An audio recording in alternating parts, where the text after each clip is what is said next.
Bismillahirrahmanirrahim.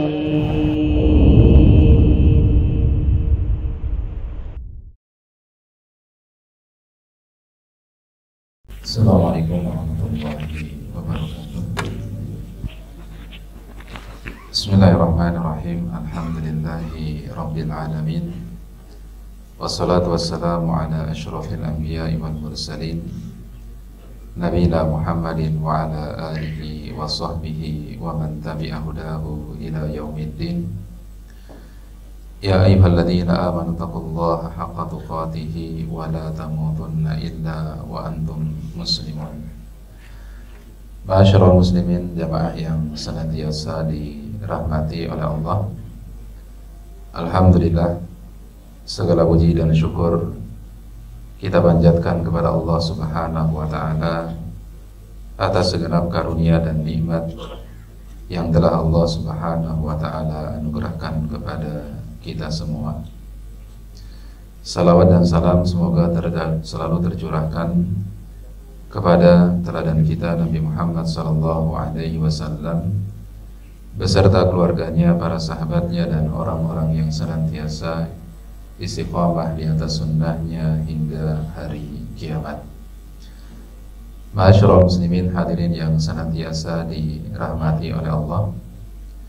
Pada kesempatan siang hari ini, insyaallah kita akan membahas sebuah tulisan yang ditulis oleh Syekh Shalih Al-Fauzan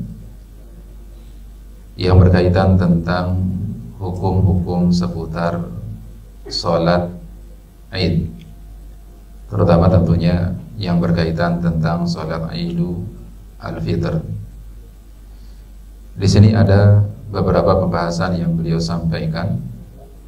Kita akan coba poinkan. Setidaknya ada dua pembahasan besar yang beliau akan jelaskan. Yang pertama adalah terkait tentang sunnah-sunnah yang perlu diperhatikan sebelum seseorang melaksanakan ibadah sholat Idul Fitri. Kemudian yang kedua, nanti baru beliau akan membahas terkait tentang bagaimana tata cara pelaksanaan sholat Id, di mana baiknya dia dilaksanakan, kemudian apakah ada sholat sebelum atau ba'diyah sholat Id, beserta dengan seluruh tata cara sholat Id mulai dari awal sampai akhir akan beliau jelaskan pada pembahasan yang berikutnya. Kita akan coba bahas poin yang pertama terlebih dahulu, yaitu terkait tentang sunnah-sunnah sebelum melaksanakan ibadah sholat Id. Yang pertama yaitu al-isti'dadu li sholatil Idi bil igtisali wa jamilit thiyab. Hendaknya seseorang ketika akan berangkat untuk melaksanakan sholat Id, maka ia melakukan persiapan-persiapan, yaitu dengan mandi terlebih dahulu dan mengenakan pakaian terbaiknya. Hal ini sebagaimana yang diriwayatkan dari sahabat yang mulia Abdullah bin Umar, dan ini disebutkan oleh Al-Imam Malik di dalam kitab beliau Al-Muwatta, juga disebutkan oleh Al-Imam Ibnul Qayyim di dalam kitab beliau Zadul Ma'ad, anna Ibna Umar radhiyallahu anhuma kana yaghtasilu yaumal fitri qabla an yagdwa ilal musalla. Adalah Ibnu Umar radhiyallahu taala anhuma, beliau terlebih dahulu mandi pada hari raya Idul Fitri sebelum beliau berangkat menuju ke tempat sholat. Kemudian Al-Imam Ibnu Hajar Al-Asqalani rahimahullahu ta'ala, beliau menyampaikan sebuah riwayat yang disampaikan oleh Al-Imam Al-Baihaqi dengan sanad yang sahih, anna Ibna Umar kana yalbisu ahsana thiyabihi fil idaini. Adalah Ibnu Umar radhiyallahu ta'ala anhuma, beliau selalu mengenakan pakaian terbaik beliau pakaian beliau yang paling bagus pada saat beliau keluar untuk melaksanakan sholat Idul Fitri ataupun Idul Adha. Jadi kalaupun misalkan di menjelang Idul Fitri ini kita membeli pakaian baru, pakaian yang bagus, maka niatkan pakaian tersebut untuk kita gunakan pada saat kita melaksanakan sholat Idul Fitri. Jadi nanti jangan kebalik, sholatnya pakai baju yang biasa saja, tapi ketika kemudian berkunjung ke tempat keluarga baru memakai pakaian terbaiknya. Jadi yang disunahkan sekali lagi pada saat melaksanakan sholat Id adalah yang pertama mandi terlebih dahulu, sebagaimana kita mandi besar. Lalu setelah itu dianjurkan untuk memakai pakaian terbaik. Kemudian yang kedua, kata Syekh Shalih Al-Fauzan, di antara sunnah yang kedua yang perlu diperhatikan bagi seseorang yang hendak melaksanakan sholat Id, yusannu qabla al-khuruji ila sholatil Idil Fitri an ya'kula tamaratin witron. Disunahkan bagi seseorang sebelum keluar untuk melaksanakan sholat Idul Fitri untuk terlebih dahulu makan kurma kering dalam jumlah yang ganjil. Ya, bisa 3, bisa 5, boleh juga 1, yang penting dalam jumlah yang ganjil. Hal ini sebagaimana disebutkan dalam hadis yang diriwayatkan oleh sahabat Anas bin Malik radhiyallahu taala anhu. Beliau mengatakan, kana Nabi sallallahu alaihi wasallam la yaghdu yaumal fitri hatta ya'kula tamaratin wa ya'kuluhunna witran. Kata Anas bin Malik radhiyallahu taala anhu adalah Nabi sallallahu alaihi wasallam, beliau tidaklah keluar pada hari Idul Fitri untuk sholat, melainkan beliau terlebih dahulu makan beberapa biji kurma kering, dan beliau memakan kurma kering tersebut dalam jumlah yang ganjil. Ya, dalam jumlah yang ganjil. Jadi kalau ada riwayat yang menyatakan bahwasanya memakan kurma dalam jumlah yang ganjil, itu hanya ada riwayatnya pada saat Nabi Shallallahu Alaihi Wasallam makan kurma sebelum berangkat untuk sholat Id. Adapun makan kurma pada saat berbuka puasa, maka tidak disebutkan ada riwayat bahwasanya Nabi Shallallahu Alaihi Wasallam memakan kurma dalam jumlah yang ganjil. Artinya diberikan keleluasaan. Tapi khusus pada saat pelaksanaan sholat Idul Fitri, maka yang ditekankan di sini adalah Nabi Shallallahu Alaihi Wasallam memakan kurma kering dalam jumlah yang ganjil. Wallahu taala alam bisawab. Para ulama menjelaskan apa hikmahnya, kenapa pada saat pelaksanaan Idul Fitri itu dianjurkan bagi seseorang untuk makan terlebih dahulu sebelum melakukan ibadah sholat Id, berbeda dengan sholat Idul Adha.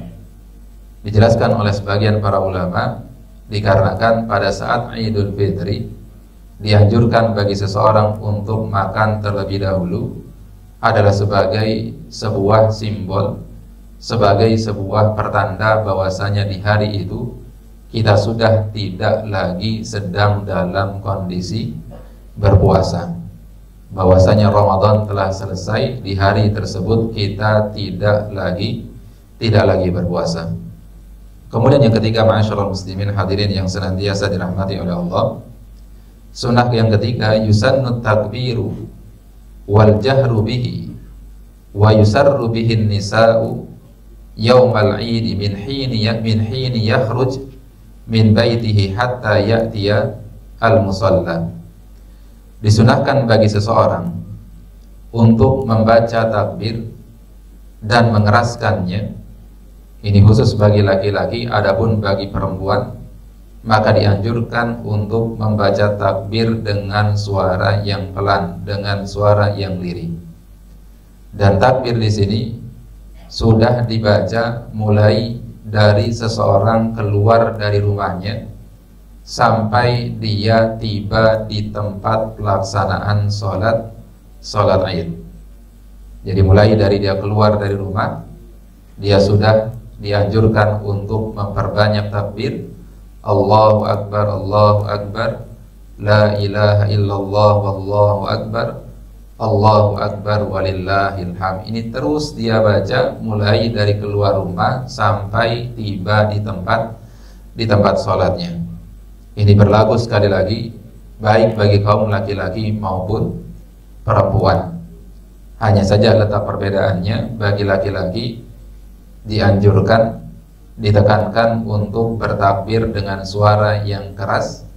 Adapun bagi perempuan maka dianjurkan bertakbir dengan suara yang pelan. Kemudian yang keempat, kata beliau, yusannu an yakhruja ila sholati masyian. Disunnahkan dan dianjurkan bagi seseorang pada saat keluar untuk sholat Id, untuk keluar dari rumahnya menuju ke tempat sholat dengan berjalan kaki. Ya, sunnahnya adalah dengan berjalan kaki. Bukan berarti kalau pakai kendaraan tidak boleh, tapi afdalnya adalah dengan berjalan kaki, kecuali kalau ada udzur tertentu. Udzur tertentu ini misalkan ya seseorang yang memang secara fisiknya nggak kuat kalau harus berjalan dari rumahnya ke tempat sholatnya, atau kemudian udzur yang berikutnya kemungkinan besar jarak antara rumahnya dengan tempat sholatnya sangat jauh sekali. Maka di sini penting ketika kita melaksanakan sholat Id, maka agar sunnah ini bisa kita amalkan, mungkin kita bisa ya memilih tempat sholat yang dekat dengan rumah kita, agar kita bisa berjalan kaki keluar dari rumah menuju ke tempat sholat. Ma'asyiral muslimin, jamaah yang senantiasa dirahmati oleh Allah Subhanahu wa ta'ala. Kemudian sunnah yang berikutnya yang kelima, yusannu idza dhahaba ila sholati min tariqin an yarji'a min tariqin akhar. Dianjurkan bagi seseorang apabila dia berangkat menuju ke tempat sholat Idnya melalui sebuah jalan, maka dianjurkan ketika pulangnya dia melewati jalan yang berbeda. Ya, melewati jalan yang berbeda antara jalan yang dia lalui pada saat berangkat dengan saat dia pulang. Hal ini sebagaimana dalam hadis yang dikeluarkan oleh Al-Imam Al-Bukhari dari sahabat Jabir bin Abdullah radhiyallahu taala anhu. Beliau berkata, kana Nabi sallallahu alaihi wasallam idza kana yaumu 'idin khalafa at-tariq. Adalah Nabi sallallahu alaihi wasallam pada saat beliau keluar untuk salat Id, maka Nabi sallallahu alaihi wasallam selalu pulang dan berangkatnya dari jalan yang berbeda. Apa hikmahnya ketika kita berangkat dan pulang dari pelaksanaan sholat Id itu menempuh jalan yang berbeda? Dijelaskan oleh para ulama, di antara hikmahnya adalah agar kita bisa mengucapkan salam kepada banyak orang. Pada saat kita berangkat, mungkin kita akan bertemu dengan orang yang berbeda pada saat kita pulang melalui jalan yang berbeda. Ma'asyiral muslimin, hadirin yang senantiasa dirahmati oleh Allah Subhanahu wa ta'ala. Kemudian di antara perkara yang berikutnya, yang keenam ini ya tidak termasuk bagian dari sunnah, akan tetapi hanya sebatas perkara yang mubah saja, perkara yang dibolehkan oleh para al-ulama. Apa itu? Yaitu dibolehkan bagi seseorang di hari raya Idul Fitri untuk mengucapkan selamat kepada saudara-saudaranya yang lainnya, entah kemudian dengan mengucapkan Aidun Mubarak, atau kemudian kita bisa mengucapkan taqabbalallahu minna wa minka, semoga Allah Subhanahu wa taala menerima amalan-amalan kami dan juga amalan-amalanmu. Hal ini sebagaimana yang disebutkan oleh Muhammad bin Ziyad. Beliau pernah bersama dengan sahabat yang mulia Abu Umamah Al-Bahili radhiyallahu taala anhu dan juga sahabat-sahabat yang lainnya. Maka beliau melihat bahwasanya para sahabat-sahabat tersebut kanu idza raja'u yaqulu ba'duhum li ba'din taqabbalallahu minna wa minka, bahwasanya para sahabat pada saat mereka di hari raya Idul Fitri, ketika selesai dan tuntas dari pelaksanaan sholat Id, maka sebagian di antara yang lainnya berkata kepada sebagian yang lainnya, taqabbalallahu minna wa minka, semoga Allah Subhanahu wa taala menerima amalan-amalan kami dan amalan-amalan kamu. Ya, walaupun kalau pakai ucapan selamat yang lainnya boleh, tapi akan lebih baik pakai kalimat ini. Kenapa lebih baik pakai kalimat ini? Karena ini adalah kalimat yang dipraktekkan oleh para sahabat yang pertama. Kemudian yang kedua, ini lebih mencocoki dengan berlalunya kita, selesainya kita dari ibadah di bulan Ramadan. Karena salah satu doa yang dianjurkan ketika kita selesai dari melaksanakan ibadah di bulan Ramadan adalah banyak-banyak berdoa kepada Allah Subhanahu wa taala agar ibadah-ibadah yang kita lakukan di bulan Ramadan itu diterima oleh Allah Subhanahu wa taala. Ma'asyiral muslimin hadirin yang senantiasa dirahmati oleh Allah, ini beberapa perkara sunnah-sunnah dan perkara yang dibolehkan yang berkaitan tentang pelaksanaan sholat Idul Fitri. Kemudian kita akan membahas terkait tentang sholat Idul Fitrinya sendiri. Di sini beliau menjelaskan beberapa perkara. Di antaranya adalah siapa yang dianjurkan untuk bisa hadir melaksanakan ibadah sholat Id. Ya, siapa saja yang dianjurkan dan didorong untuk bisa hadir melaksanakan ibadah sholat Idul Fitri atau Idul Adha. Disebutkan dalam hadis yang diriwayatkan oleh Ummu Atiyah radhiyallahu taala anha, beliau mengatakan, kunna nu'maru an nakhruja yaumal Id hatta takhrujal bikru min khidriha wa hatta takhrujal hayyad fayakun khalfan nasi fayukabbirna bitakbirihim wa yad'una bidu'aihim yarjuna barakata dzalikal yaumi wa dhuhratihi. Kata Ummu Atiyah, dia mengatakan bahwasanya kami para wanita itu diperintahkan oleh Nabi Shallallahu Alaihi Wasallam untuk ikut keluar menyaksikan orang-orang melaksanakan sholat Id, sampai-sampai Nabi Shallallahu Alaihi Wasallam memerintahkan agar para gadis-gadis kami, anak-anak perempuan yang mungkin belum mencapai usia balik, begitu pula dengan wanita-wanita yang perawan yang sudah mencapai usia balik, maka seluruhnya diperintahkan oleh Nabi Shallallahu Alaihi Wasallam agar pergi ke lapangan, agar pergi ke tempat pelaksanaan sholat Idul Fitri atau Idul Adha.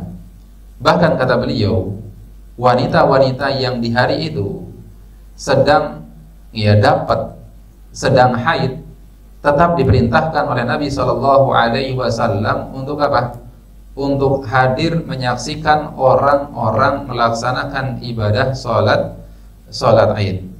Lalu kemudian kata Nabi Shallallahu Alaihi Wasallam, hendaklah kalian para perempuan itu berada di shaf yang di belakang, dan hendaklah kalian ikut bertakbir sebagaimana bertakbirnya kaum laki-laki, dan kalian juga ikut berdoa sebagaimana mereka berdoa, di mana Nabi Shallallahu Alaihi Wasallam sangat mengharapkan keberkahan hari raya Idul Fitri tersebut dan Idul Adha ini didapatkan oleh seluruh kaum muslimin, dan mudah-mudahan itu bisa menjadi pembersih bagi mereka dari dosa-dosa mereka kepada Allah Jalla wa'ala. Masyaallah muslimin hadirin yang dirahmati oleh Allah, sebagian para ulama Mereka ketika menyampaikan hadis ini dijadikan sebagai dalil yang menyatakan bahwasanya sholat id itu hukumnya bukan sunnah, tapi hukumnya adalah wajib. Kenapa sampai para ulama memiliki istinbat hukum bahwasanya sholat id itu adalah wajib? Karena Nabi SAW di sholat id ini sampai-sampai Nabi perintahkan kepada wanita-wanita yang berhalangan, yang tidak punya kepentingan untuk melaksanakan ibadah sholat, itu tetap Nabi perintahkan untuk hadir ke lapangan menyaksikan orang-orang sedang melaksanakan ibadah sholat id. Ini istinbat sebagian para ulama. Maka jangan kaget kalau kemudian ada yang berpendapat bahwasanya sholat id itu hukumnya bukan sunnah, tapi apa? Tapi wajib. Dan ini tidak pernah Nabi lakukan pada sholat-sholat yang lainnya. Pada sholat-sholat yang lainnya Nabi tidak pernah memerintahkan kepada para wanita-wanita yang berhalangan untuk hadir ke tempat sholat dan menyaksikan orang-orang melaksanakan ibadah sholat. Itu hanya Nabi perintahkan pada saat sholat id saja. Masyaallah muslimin hadirin yang dirahmati oleh Allah Subhanahu wa ta'ala. Jadi semua orang dianjurkan oleh Nabi Shallallahu Alaihi Wasallam untuk pergi ke lapangan, untuk menghadiri pelaksanaan sholat Idul Fitri atau Idul Adha. Ya, apalagi kalau kita yang statusnya nggak berhalangan, yang laki-laki. Kalau wanita yang haid saja diperintahkan untuk pergi ke lapangan menghadiri sholat id, apalagi kita yang laki-laki yang tidak ada halangannya. Ya, tidak ada halangannya. Masyaallah muslimin jamaah dirahmati Allah. Kemudian yang kedua berkaitan tentang pelaksanaan sholat id, di mana sebaiknya sholat id ini dilaksanakan. Maka beliau menjelaskan bahwasanya wayam bagi an tuadda sholatal id fi sahra'i qaribatin minal bilad. Maka sepantasnya sholat id itu dilaksanakan di tempat-tempat yang terbuka. Ya, kalau di sini bahasanya sahra. Sahra itu ya padang pasir. Ya, ini kaitannya ketika berada di negeri Arab. Artinya di tempat yang terbuka, di lapangan. Ya, ini lebih apa? Lebih dianjurkan dibandingkan dengan melaksanakan sholat id di mana di dalam masjid. Karena Nabi Shallallahu Alaihi Wasallam beliau ketika melaksanakan Idul Fitri maupun Idul Adha, maka Nabi Shallallahu Alaihi Wasallam selalu menjadikan lapangan sebagai tempat sholatnya. Beliau Shallallahu Alaihi Wasallam tidak menjadikan masjid sebagai tempat sholat pada saat melaksanakan sholat Idul Fitri dan juga Idul Adha, kecuali kalau ada udzur-udzur tertentu yang menyebabkan seseorang itu tidak bisa melaksanakan sholat id di lapangan terbuka, ya misalkan karena hujan atau kemudian karena udzur-udzur yang lainnya. Ya, jadi yang afdal adalah kita sholat idnya di mana? Di lapangan, ya di lapangan, di tempat yang terbuka. Kemudian yang berikutnya yang ketiga, beliau jelaskan terkait tentang waktu pelaksanaan sholat id. Wa yabda'u waqtu salatil 'idi idza irtafa'ati syamsu ba'da tulu'iha qadra ramhin. Dan awal mula dari dibolehkannya pelaksanaan salat Id itu sudah dibolehkan manakala matahari sudah meninggi setinggi tombak. Nah, ini yang kita kenal dengan awal waktu salat duha, sekaligus ya salat isyraq. Ya, itu ya sekitar 15 sampai 20 menit setelah terbitnya matahari. Itu adalah awal apa? Awal waktu duha. Itu sudah dibolehkan bagi seseorang untuk melaksanakan sholat Idul Fitri atau sholat Idul Adha. Lalu kemudian dan berakhirnya sampai kapan? Berakhirnya sama seperti pelaksanaan sholat duha. Berakhirnya adalah yaitu sampai waktu zawal, sampai matahari tergelincir, atau beberapa menit sebelum masuk waktu zuhur. Maka kalau misalkan ada seseorang yang setelah waktu zuhur dia baru tahu bahwasanya hari itu adalah sholat id, maka apa? Maka dia tidak boleh melaksanakan sholat id di hari tersebut karena waktunya telah habis, tapi dia baru bisa melaksanakan sholat id keesokan harinya dengan cara mengqadanya. Dan ini pernah terjadi di zaman Nabi Shallallahu Alaihi Wasallam. Disebutkan bahwasanya ya Abu Umair bin Anas, ya dari tante beliau dari kalangan Ansar, beliau berkata, "Gumma alaina hilal Syawwalin fa asbahna siyaman faja'a rabbun fi akhirin nahari fa syahidu annahum ra'au al-hilala bil amsi fa amara an-nabiy sallallahu alaihi wasallam an-nasa ay yuftiru min yaumihim wa ay yakhruju ghadan li'idihim." Disebutkan bahwasanya pada saat ya terlihatnya hilal awal Syawal, ketika itu ya terjadi mendung di malam harinya, di malam ke-29 Ramadannya itu apa? Mendung.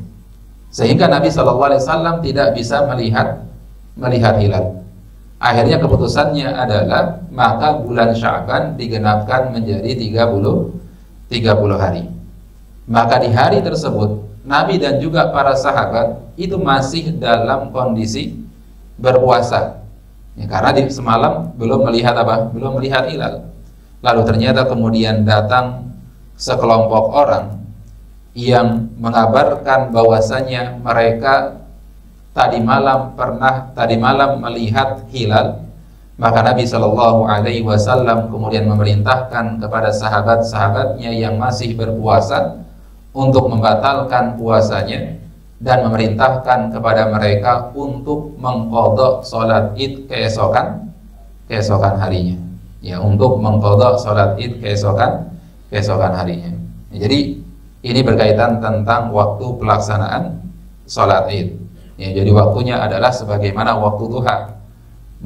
Dimulai dari 15 sampai 20 menit setelah terbitnya matahari dan berakhir ya sebelum masuk waktu sholat zuhur atau ketika matahari tergelincir. Masyaallah muslimin jamaah yang dirahmati oleh Allah Subhanahu wa taala. Kemudian pembahasan yang berikutnya yang beliau sampaikan adalah terkait tentang ya berapa jumlah rakaat pelaksanaan sholat id. Ini sudah masyhur ya, bahwasanya pelaksanaan sholat id itu tentunya dilaksanakan dalam 2 rakaat, dikerjakan dua rakaat. Dan dikerjakannya tentunya adalah sebelum pelaksanaan khutbah. Ya, sebagaimana disebutkan oleh Ibnu Umar radhiyallahu taala anhu, kana Rasulullah sallallahu alaihi wasallam wa Abu Bakrin wa Umar wa Uthman yusalluna al-idaini qabla al-khutbah. Adalah Nabi sallallahu alaihi wasallam dan juga sahabat Abu Bakar, Umar dan Uthman, mereka semuanya ketika salat idnya dikerjakan sebelum menyampaikan khutbah. Hadisnya adalah hadis yang muttafaqun alaih. Nah, maka di sini ada perbedaan antara hukum khutbah di hari Jumat dengan hukum khutbah di salat Id. Kalau khutbah di salat Jumat, maka khutbah itu termasuk syarat dari sahnya salat Jumat. Nggak boleh orang salat Jumat tapi nggak ada khutbahnya.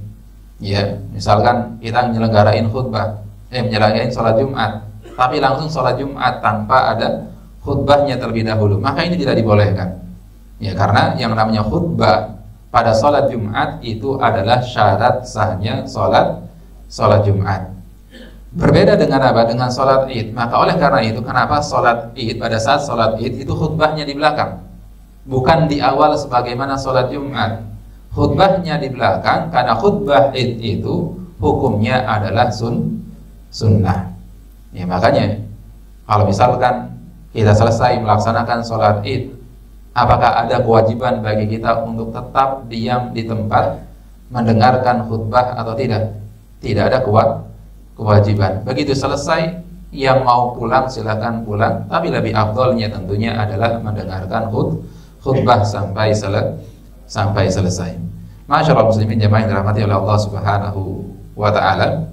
Kemudian yang berikutnya yang beliau bahas adalah bahwasanya dalam pelaksanaan salat Idul Fitri dan Idul Adha tidak disyariatkan ya untuk memulainya dengan adzan dan iqamah terlebih dahulu.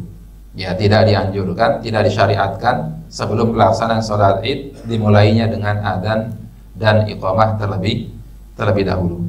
Hal ini sebagaimana disebutkan dalam hadis yang dikeluarkan oleh Imam Muslim dari sahabat Jabir bin Abdullah radhiyallahu taala anhu, beliau mengatakan, "Shallaitu ma'an Nabi sallallahu alaihi wasallam al-'ida ghaira marratin wala marrataini fa bada'a bis salati qabla al-khutbati bi ghairi adanin wala iqamatin."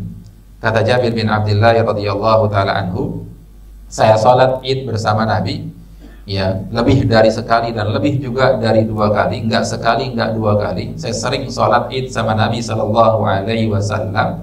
Maka di setiap sholat Idnya Nabi memulainya dengan khutbah terlebih dahulu, dan Nabi memulai sholat Id tanpa didahului dengan adzan dan iqamah terlebih dahulu.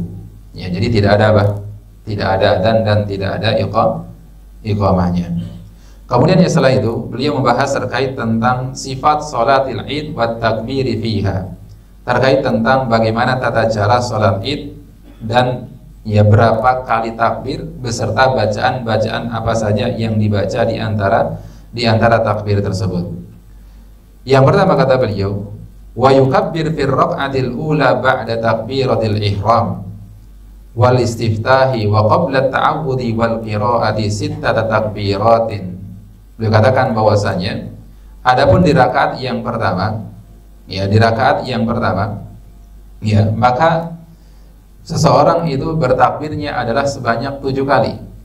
Dan 7 kali di sini ya termasuk di dalamnya adalah takbiratul ihram. Termasuk takbiratul ihram berarti takbirnya 7 kali. Ya, 7 kali. Sebentar. Ya, 7 kali. Ya. Setelah itu apa? Setelah takbiratul ihram, yang mulainya takbiratul pertama itu takbiratul ihram, Allahu Akbar. Ya, kemudian kata beliau, setelah membaca takbiratul ihram tersebut, ya, maka ya dianjurkan setelah itu dia membaca apa? Membaca doa istiftah. Ya, doa istiftah. Ya, setelah takbiratul ihram yang pertama, maka kemudian baca doa istiftah. Setelah selesai doa istiftahnya, baru dilanjutkan dengan takbir 6 kali, sehingga totalnya jadi berapa? Totalnya jadi 7. Jadi 7 plus takbiratul ihramnya. Ya, 7 plus takbiratul ihramnya. Ya. Kemudian ada juga yang menjelaskan ya di antara para ulama ya bahwasanya istiftahnya itu tidak dibaca setelah takbiratul ihram, tapi dibaca setelah apa? Setelah selesai 7 takbir tersebut. Ya, jadi di sini ada keleluasaan sebenarnya. Ya, istiftahnya dibacanya kapan? Maka bisa dibaca setelah takbiratul ihram, karena sebagaimana sholat yang lainnya, maka yang namanya doa istiftah itu dibaca persis setelah apa? Setelah takbiratul ihram. Tapi kalau misalkan tidak memungkinkan, maka bisa dibaca kapan? Setelah ia melaksanakan 7 takbir tadi. Kemudian di rakaat yang keduanya bertakbir sebanyak 5 kali selain takbir intiqal. Takbir intiqal itu takbir perpindahan dari rakaat yang pertama ke rakaat yang kedua, dari sujud ke berdiri untuk rakaat yang kedua. Maka kalau ditotal sama takbir intiqalnya berarti 6. Ya, 5 tanpa takbir intiqal. Tapi kalau dimasukkan takbir intiqalnya jadi 6 kali takbirnya. Kemudian apa yang dibaca di jeda-jeda dan di sela di antara takbir-takbir tersebut, maka di sini ada perkara yang leluasa sebenarnya. Karena memang sebagian para ulama membolehkan untuk membaca zikir-zikir tertentu, seperti misalkan membaca takbir, tasbih, tahmid, tahlil. Ya, termasuk di dalamnya adalah membaca sholawat kepada Nabi Muhammad sallallahu alaihi wasallam. Bahkan di sini kata Syekh Shalih beliau mengatakan wa yusannu an yaqula baina takbirataini Allahu akbar kabira walhamdulillahi katsira wa subhanallahi bukratan wa asila wa sallallahu ala Muhammadin nabiyyi wa ala alihi wa sallama tasliman katsira. Ya, jadi boleh membaca apa? Membaca zikir-zikir yang mengandung makna tasbih, tahmid, takbir, tahlil, kemudian juga bersalat kepada Nabi sallallahu alaihi wasallam. Atau kemudian ya sebagaimana pendapat daripada Imam Ibnul Qayyim rahimahullahu taala, dia mengatakan kana yasqutu baina kulli takbiratin saktatan yasiratan wa lam yuhfad anhu dzikrun muayyan baina takbiratin. Kata Imam Ibnul Qayyim, ya adapun di sela-sela antara 7 dan 5 takbir di rakaat yang pertama dan rakaat yang kedua, maka yang dianjurkan adalah hanya diam saja, diam sebentar, dan tidak disebutkan ada zikir-zikir yang tertentu yang datang dari Nabi Sallallahu Alaihi Wasallam yang Nabi baca di sela-sela jeda antara takbir tersebut. Ya, maka nanti di sini kita akan menemukan praktek-praktek yang berbeda-beda. Kadang-kadang ya kalau imamnya meyakini bahwasanya di antara takbir ini tidak ada zikir-zikir tertentu, maka biasanya perpindahan antara satu takbir ke takbir yang lainnya akan lebih cepat dibandingkan yang membaca zikir-zikir tertentu. Ya, jadi di sini memang ada keleluasaan. Termasuk di dalamnya adalah apakah di setiap takbir itu mengangkat kedua tangan atau tidak. Namun Allah Ta'ala alam bisawab. Ya, pendapat yang lebih rajih dalam masalah ini, dan ini adalah yang diamalkan oleh Ibnu Umar radhiyallahu taala anhuma, bahwasanya tetap dianjurkan untuk mengangkat kedua tangan ya di setiap takbir. Walaupun nanti pada praktiknya ada sebagian pendapat para ulama yang menyatakan bahwasanya tidak dianjurkan untuk mengangkat kedua tangan. Jadi nanti gak usah heran kalau misalkan di setiap takbir ada di antara saudara kita yang tidak ngangkat tangan. Jadi Allahu Akbar, Allahu Akbar, Allahu Akbar, Allahu Akbar. Karena memang ada pendapat yang demikian dari sebagian para ulama.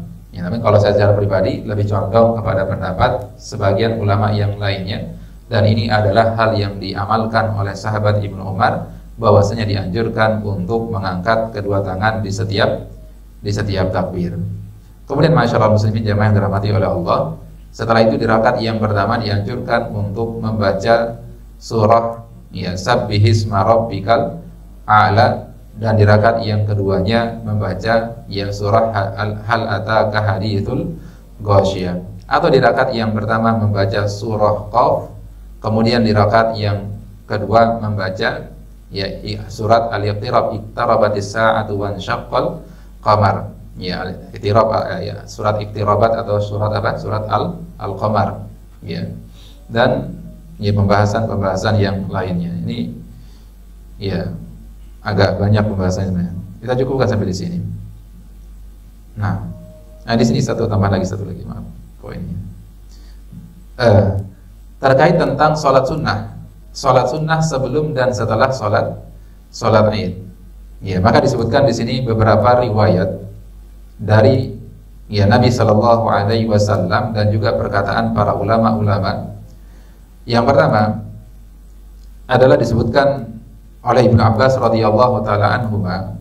Ya, beliau mengatakan bahwasanya kharajan Nabi Sallallahu Alaihi Wasallam yauma 'idin fa shalla rak'ataini lam yusalli qablahuma wala ba'dahuma. Hadis muttafaq alaih.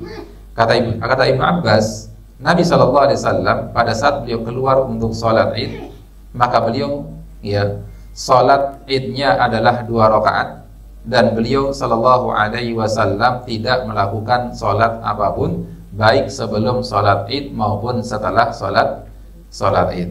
Ya, jadi nggak ada sunnah rawatibnya, tidak qobliyahnya, tidak juga ba'diyahnya. Apalagi kalau kita melaksanakan sholat Idnya di lapangan, ya nggak ada sholat tahiyat lapangan, kecuali kalau sholat Idnya di masjid. Kalau sholat Idnya di masjid, maka tetap dianjurkan untuk sholat tahiyatul masjid terlebih dahulu. Kemudian Al-Imam Ahmad bin Hanbal juga berkata, Ahlul Madinati la yatatawwa'una qablaha wala ba'daha. Para penduduk Madinah, mereka pada saat sholat id, maka mereka tidak melaksanakan sholat sunnah baik sebelum sholat id maupun setelahnya. Kemudian Al-Imam Az-Zuhri juga mengatakan demikian, lam asma ahadan min ulama'ina yudkaru anna ahadan min salafi hadhil ummah kana yusalli qabla tilka sholati wala ba'daha. Bahwasanya aku tidak pernah mendengar ada seorang pun di antara para ulama yang menyebutkan bahwasanya ya dianjurkan untuk sholat sebelum dan setelah sholat id. Wa kana Ibnu Mas'ud wa Hudzaifah yanhiyani an-nasa 'anis sholati qablaha, dan Ibnu Mas'ud dan Hudzaifah Ibnu Yaman radhiyallahu taala anhuma, mereka berdua melarang orang-orang untuk melakukan sholat sebelum apa? Sebelum sholat Idul Fitri atau Idul Adha. Wallahu taala a'lam bissawab. Nah, habis ini ada pertanyaan. Nah, silakan. Fadhil.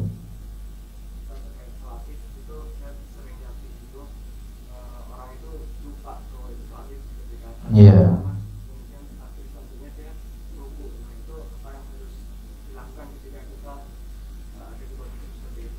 Iya. Baik. Kalau seseorang, ini tidak hanya berlaku dalam sholat id saja, berlaku juga dalam sholat-sholat yang lainnya.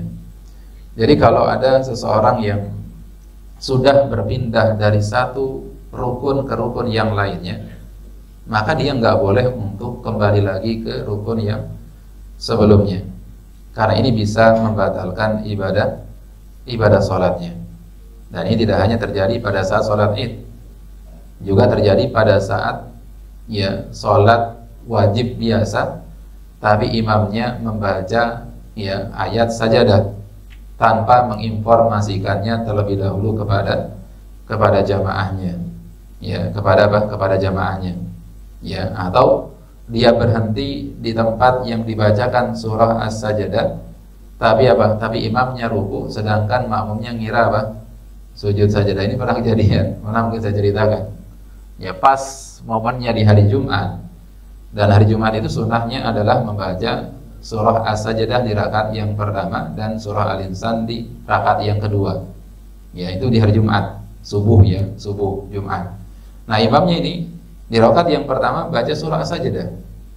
Kalau sudah baca surah as-sajadah, pasti ngiranya nanti bakal ada sujud tilawah. Dan betulan imamnya nggak ngumumin, tidak mengumumkan memang bahwasanya nanti ia mau sujud tilawah, memang tidak mengumumkan. Tapi yang jadi masalah adalah dia berhentinya persis tepat di ayat yang mana di situ disyariatkan dan dituntunkan bagi kita untuk sujud tilawah, pas berhentinya di situ. Jadi pada akhirnya kemudian imamnya ruku, sedangkan makmum di belakang yang nggak melihat langsung posisi imamnya itu mengira bahwasanya imamnya sujud tilawah. Akhirnya sebagian besar dari makmum itu, terutama yang nggak melihat langsung posisi imam, nggak tahu imamnya ruku, mereka kemudian sujud. Jadi ada yang ruku, yang lihat imam ya ikut ruku sama imam. Tapi kalau yang nggak lihat imam langsung sujud. Ketika imamnya bilang sami Allahu liman hamidah, baru makmumnya yang sujud itu kelabakan dan kebingungan. Ya, apa yang harus dilakukan? Kalau kondisinya seperti ini, ya maka tentunya rakaat yang pertama bagi makmum yang sujud tadi itu menjadi apa? Menjadi batal, menjadi tidak terhitung, sehingga dia berkewajiban dan harus menambahkan satu rakaat yang lainnya. Maka demikian pula tadi, kalau misalkan orang takbir 7 kali di pelaksanaan sholat id, ya kemudian dia tiba-tiba ruku, takbir lagi, kemudian berdiri, tidak takbir lagi, sujud dan seterusnya, baru sadarnya pas sujud dia salah, maka apa? Maka dia harus ngulangin ya sholatnya dari awal, ngulangi dari apa? Dari awal, dan dianggap apa yang tadi dia kerjakan itu tidak dianggap sebagai apa? Sebagai sholat. Hanya saja pada saat sholat id ini ya perkaranya agak lebih ringan. Kenapa? Karena takbir yang 7 tadi itu hukumnya adalah sunnah. Jadi kalau sudah terlanjur tadi sudah sujud, maka batalkan sholatnya, kemudian ulangi sholatnya dari awal. Langsung ngikutin apa? Ngikutin imamnya. Pada takbir yang keberapa, misalkan dia ketinggalan 5 kali takbir, baru masuk di takbir yang ke-6, maka ikutin sampai takbir yang ke-7-nya saja. Ya, jadi nggak perlu untuk mengqadha takbirnya yang apa? Takbirnya yang terlewat. Jadi nggak perlu takbir nambah lagi yang kurang, nggak perlu. Dan itu juga berlaku bagi siapa? Bagi yang mungkin terlambat masuk ke jamaah sholat id, ternyata apa? Ternyata sudah baca surah Al-Fatihah. Maka apa yang dilakukan? Dia cukup takbiratul ihram 1 kali dan nggak perlu nambahin 6 takbir yang lainnya. Karena 6 takbir yang lainnya itu hukumnya adalah apa? Adalah sunnah. Ya, betul Mas. Wallahu a'lam.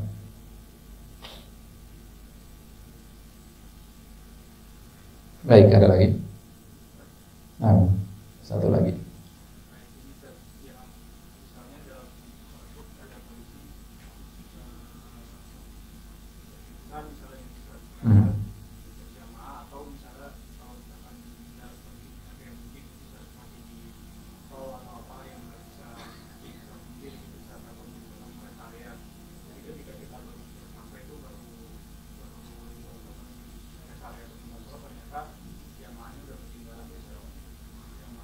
Sudah selesai.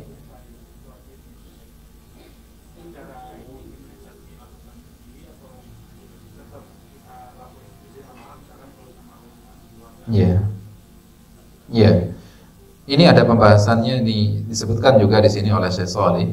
Maka orang-orang yang ketinggalan dari pelaksanaan ibadah sholat id, maka tetap dianjurkan bagi mereka untuk mengqadha sholatnya.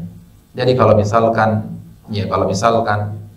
waktunya masih ada, dia tibanya sebelum tergelincirnya matahari, maka dia bersama dengan rombongannya ini bisa sholat id berjamaah tanpa ada khutbah, cukup sholatnya saja.